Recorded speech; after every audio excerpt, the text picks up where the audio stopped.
امریکی صدر نے پائیدار امن کے لیے غزہ بورڈ آف پیس کو بہترین فورم قرار دے دیا۔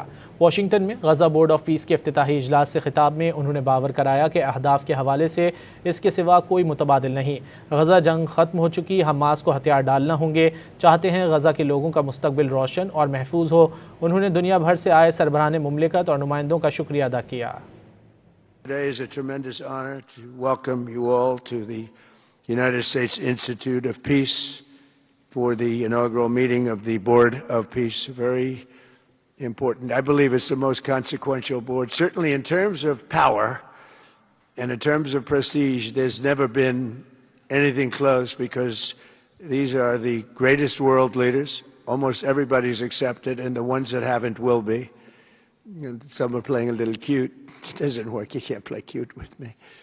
But we work together to ensure the brighter future for the people of Gaza, the Middle East, and the entire world. I think that the Board of Peace, because it's mostly leaders and unbelievably respected people.